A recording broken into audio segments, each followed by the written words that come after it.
Estoy muy honrada y feliz de poder participar en este foro franco-mexicano que permite compartir las experiencias sobre obesidad.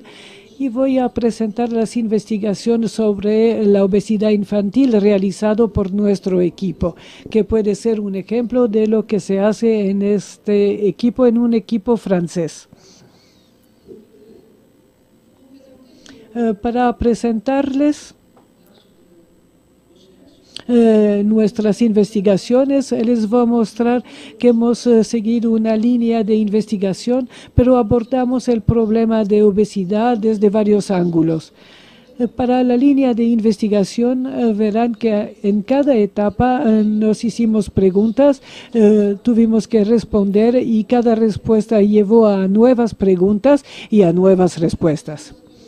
Así es que hemos empezado a interesarnos en el problema de la obesidad infantil al final de los años 70. Y en aquel entonces no había una definición reconocida de la obesidad infantil. Cada quien utilizaba métodos diferentes basados en el peso, tamaño, etc. Y hemos buscado una definición más sencilla y más correcta que podría ser utilizada por todos, y por eso en 1982 hicimos un estudio para validar el índice de masa corporal en los niños. Así hemos publicado estas curvas de corpulencia que ven sobre la diapositiva. Después vimos las trayectorias individuales de los niños, porque las curvas promedias no representan a cada individuo, y entonces hemos visto que cada niño tenía una trayectoria particular.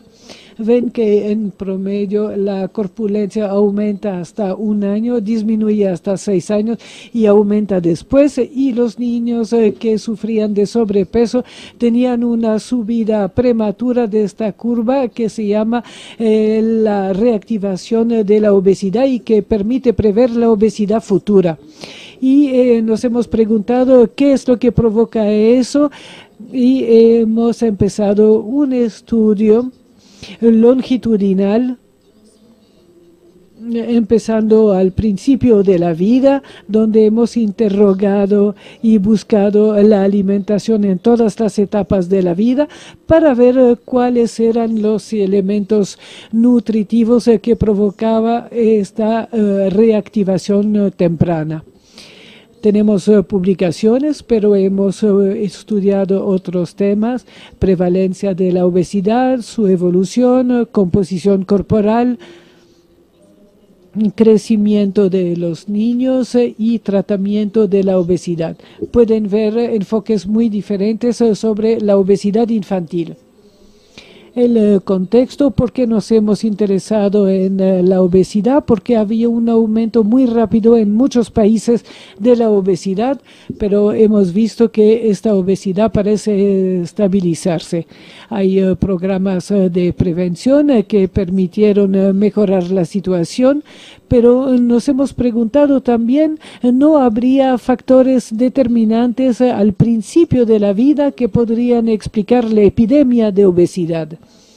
Voy a hablar de la definición de la obesidad, de la prevalencia de la obesidad y de la evolución de los aportes nutricionales y los factores que intervienen al principio de la vida. Las curvas de corpulencia que hemos establecido en 1982 se reencuentran en los carnets de salud en Francia, y en el marco del programa Nutrición Salud, todos los profesionales de la salud tienen acceso en Internet del PNNS a estos cursos y consejos para seguir cada niño. En realidad, el seguimiento individual es muy importante para determinar si el niño está en sobrepeso o si es peso normal o si es demasiado delgado, pero también permite seguir cada niño individualmente. La curva verde muy gordo a la edad de 1 año, pero después tienen una disminución que en lugar de parar a los 6 años, para a los 8 años y después va al promedio. Y los que tienen un repunte precoz, como lo ven en la curva roja, ven que no hay un sobrepeso al principio de la vida y aparece solamente a la edad de 8 años y después sí va a ser obeso. El interés de estos métodos permite seguir individualmente cada niño, si un niño es gordo y empieza a adelgazar o si está delgado y empieza a engordar. Hemos hecho estudios sobre la prevalencia y evolución de la obesidad. Comparé los números que tenemos en Francia con relación a México. Y según la definición reciente de la OMS, tendríamos en Francia 26% de sobrepeso y 34% de sobrepeso en México. Una gran diferencia. Si vemos lo que sucede en Europa, aquí es un poco complicado para la obesidad infantil porque hay muchas definiciones. Casi se podría dar una exposición sobre eso, sobre las definiciones. Aquí se trata de la definición de la obesidad Task Force y Francia está al intermedio entre el norte, donde la prevalencia es muy baja, y el sur, donde la prevalencia es muy alta. Sobre todo en los países mediterráneos que tradicionalmente tiene una alimentación mediterránea muy recomendada. Y según estos números de la OMS, México parece estar en los niveles comparables al sur de Europa o de Estados Unidos, o sea, niveles muy altos. En Francia, a partir de 1965, cada 15 años había una duplicación de la frecuencia de sobrepeso. Aquí se trata de la definición francesa, otra vez, y había una duplicación y después de los años 2000 pensamos en números muy altos, pero en 2000, en el marco del PNNS, se nos pidió un estudio para ver dónde estaba el nivel de la prevalencia de sobrepeso de los niños. Estábamos a 16.3% y 7 años después hemos obtenido una disminución, pero no significativa, pero una estabilización del sobrepeso en Francia. Por eso el PNS1, que había esperado una estabilización de la prevalencia de la obesidad, para el PNS3 se espera una reducción de esta prevalencia. Cuando se habla de obesidad infantil, nos viene de inmediato la idea que los niños son más gordos porque comen más azúcares, más grasas, etcétera. Es lo que se piensa generalmente. Pero si vemos todos los estudios sobre la evolución de la alimentación, se ve que en todos los rangos de edad hay una disminución de los aportes energéticos debido a una disminución de las aportaciones en lípidos y un aumento de proteínas y ningún cambio para los glúcidos. Eso es muy sorprendente, está opuesto a lo que se pensaba, pero esta disminución de las aportaciones en energía es debido a la disminución de la actividad física, así que aún comiendo menos se puede engordar si no hay actividad física. Pueden ver aquí que se trata de niños pequeños, 1 año, 2 años. Ahí es más difícil explicar la disminución de la actividad física, porque estos niños no ven la tele, no juegan a la computadora, etcétera. Ahí debe haber otras explicaciones. Algo sucede que es muy particular al inicio de la vida. Regreso sobre estas curvas de corpulencia donde habíamos seguido niños obesos o ni en adolescencia eran obesos, y retrospectivamente se hizo la curva de corpulencia. ¿Y qué vimos? De todos estos obesos había un repunte de obesidad a la edad de 2 años. En ese momento son de corpulencia normal. O sea que el estudio no es el único que muestra que la mayoría de los obesos no lo eran a una edad más temprana. Algo sucede antes de la edad de 2 años que va a determinar una obesidad futura. Eso muestra la importancia de los factores determinantes tempranos y muchas investigaciones son orientadas al periodo de 1000 días que corresponden a la concepción del niño hasta la edad de 2 años. Este famoso periodo que llamamos de huella, donde sucede algo al principio de la vida que se va a quedar durante el resto de la vida, y esta definición fue dada por la OMS. ¿Cómo explicar la disminución de los lípidos que se vuelve a encontrar en todos estos estudios? Ven que comparamos las aportaciones entre 1973 y 1986. En 73 la mayoría de los niños consumían leche entera, mientras que había muy pocas leches light, mientras que en el 86 era al revés. La leche entera había disminuido mucho en beneficio de leche semidescremada.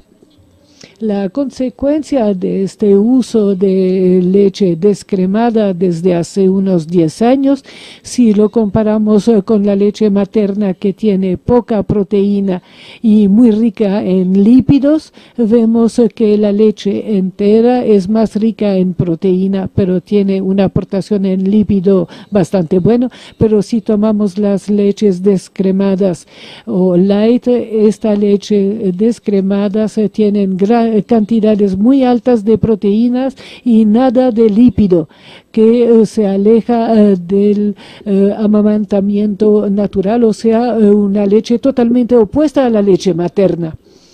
Y hemos observado en nuestros estudios en Francia que los niños que antes de los 2 años consumían pocos lípidos, niños entre 9 y 12 meses, con relación a las recomendaciones en proteínas que son de 1.2 gramos por kilo, la promedia es de 4 gramos por kilo. Así que jóvenes niños consumen 4 veces su necesidad en proteína. Y si vemos los lípidos comparados a Leitner, hay solamente 28% de lípidos en la alimentación de los jóvenes niños, lo que es totalmente insuficiente. Y hago esta pregunta, pero no tengo la respuesta, pero quizás la tienen ustedes, o sería muy interesante buscar la alimentación de los jóvenes niños durante los 2 primeros años de vida. No tengo respuesta, pero sería una materia de estudio interesante. Porque es importante tener muchos lípidos al principio de la vida. Antes de los 2 años, las necesidades en energía son el doble de las necesidades de un adolescente. Sabemos todos que los adolescentes comen mucho, pero poco con relación a los jóvenes niños que necesitan muchas energías que deben ser cubiertas por los lípidos. Además, sabemos que los lípidos son muy importantes para desarrollar bien el sistema nervioso muy rápido en el principio de la vida. Por eso los lípidos son tan importantes durante los 2 primeros años. ¿Cuáles son las consecuencias de esta alimentación demasiado rica en proteína y demasiado pobre en lípidos? A partir del estudio ELANS, estudio longitudinal de la nutrición y del crecimiento de los niños, y hemos observado que los niños que consumían mucha proteína adelgazaban al principio, pero tenían un repunte de grueso o de corpulencia a partir de los 8 años. Así que hay un riesgo ahí de obesidad futura. Esto es muy sorprendente, pero después hubo muchos estudios y hubo otros desde esta diapositiva que confirmaron que el exceso de proteína era un factor de riesgo de sobrepeso para después de los 2 años. Exceso de proteína durante el periodo de los 2 primeros años de huella. Hay un estudio europeo donde participó nuestro equipo que mostró que los niños que consumían más proteína tenían una velocidad de crecimiento rápido, que es un factor de riesgo de obesidad, y que los niños que consumían menos proteína se parecían más al amamantamiento materno natural. Así que el hecho de disminuir las proteínas se acerca más a la leche materna y eso es muy favorable a no tener obesidad después. Siempre en este equipo europeo, los estudios mostraron que el exceso de proteína que aumentaban el crecimiento y la hipótesis que emitimos en 1995 era que el aumento de proteínas aumentaba el factor de crecimiento, aumentaba el crecimiento rápido. Sabemos que los obesos tienen un crecimiento rápido y los factores de crecimiento son importantes en la multiplicación de los adipocitos y pueden así explicar la multiplicación de las células adiposas y de ahí la obesidad. ¿Y cuál puede ser el riesgo de consumir pocos lípidos? Hemos publicado el año pasado mostrando que los niños que consumían menos lípidos en la edad de hasta 2 años tenían más grasa a los 20 años. Así que parece que la restricción de los lípidos aumentaría la masa grasa y aumentando la leptina es un hecho de resistencia a la leptina, hormona involucrada en el mantenimiento del peso y que puede explicar el hecho que la reducción de lípidos al principio de la vida puede provocar obesidad al final. Eso no nos sorprendió tanto porque sabemos que al principio de la vida no había estudios que mostraban que el hecho de comer muchos lípidos aumentaba el riesgo futuro, siempre antes de los 2 años. Y el hecho de consumir muchos lípidos no tenía riesgo para después, incluso los regímenes fuertes en lípidos durante los 2 primeros años no provocaban obesidad después. Eso ya era conocido. Y hemos vinculado nuestra observación de la falta de lípidos con los riesgos futuros de obesidad, con los efectos conocidos de una desnutrición temprana. Por un lado hay pesos bajos de nacimiento que refleja una mala nutrición fetal, trabajos de David Barker que muestra que los niños de poco peso al nacimiento tenían más riesgos de ser obesos después y tenían después una resistencia a la leptina. Se conoce que también que en los países donde hay un stunting, un retraso de crecimiento, tienen después más riesgo de desarrollar la obesidad, lo que explica que los problemas de obesidad crecen también en los países que no tienen problemas económicos, al igual que los problemas en desarrollo. Hemos estudiado este fenómeno en los campos muy reconocidos. Habría al principio de la vida, después del déficit, una adaptación metabólica a este déficit. El organismo se prepara para el déficit, pero si se enfrenta después a un aumento de los lípidos, en lugar de utilizar estos lípidos, los va a almacenar y hay un riesgo de obesidad aumentado. El resultado de los estudios estos son bastante nuevos, pero en realidad correspondían o no a las recomendaciones oficiales, correspondían plenamente a las recomendaciones oficiales, ya que ven que las recomendaciones en general son que las proteínas no deberían rebasar 4 a 7% de la ración proteínica. y han visto que en Francia y en otros países estábamos a 16%, muy arriba de las recomendaciones, y las aportaciones en lípidos para los niños de 0 a 3 años, alrededor de 6 o 12 años, las recomendaciones son muy altas, hasta 60%, y se dice que no se debe dar restricciones en todas las edades de la vida. Porque hay una estabilización de la obesidad desde el año 2000. Se observa en Francia un aumento desde el año 2000 de la práctica del amamantamiento materno, y era una de las recomendaciones del PNNS diciendo que las mamás tenían que dar leche materna, y eso contribuyó a este efecto benéfico y a estabilizar el peso. Y así había una disminución de los lípidos en los años 73, y desde 97 hay un aumento de los lípidos, una disminución de las proteínas después de los años 2000 en la alimentación de los niños jóvenes, más cercano a la leche materna, y es benéfico. Y por fin es la última diapositiva. Se trata de mostrar aquí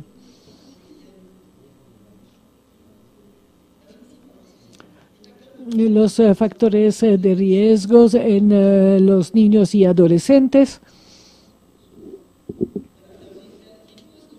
las causas de obesidad en edad escolar. Hemos hecho varios estudios que profundizaron estos datos: disminución de las horas de sueño, picar alimentos entre las comidas, demasiadas bebidas dulces, azucaradas, pero quiero insistir hoy en día sobre el principio de la vida. En conclusión, la especificidad de la investigación de nuestro equipo sobre el niño es que nos hemos basado en enfoques múltiples, con metodologías sobre el estado nutricional, investigaciones sobre la prevalencia de la obesidad, estudios longitudinales con largo seguimiento, 20 años, acompañado con medidas corporales, exámenes de salud muy profundizados y mucha colaboración que también nos permitió abordar nuevas hipótesis sobre la alimentación temprana. Pero olvidé pasar esta diapositiva, perdón. Y la conclusión es que en Francia hay un niño de 6 en sobrepeso. La prevalencia aumentó mucho desde hace 2000, empieza a estabilizarse ahora, gracias a las campañas de prevención. Y por fin la importancia de los factores que tienen un efecto durante los 2 primeros años es el periodo de la huella, que muestra que el exceso de proteína y el déficit de lípidos provoca obesidad después. Hemos desarrollado los mecanismos que asocian los eventos del principio de la vida y del resto de la vida. Eso debería permitir una prevención temprana de la obesidad, y pienso que los intercambios entre nuestros dos países puede enriquecer nuestros conocimientos y permitir la disminución de la obesidad infantil. Gracias por su atención.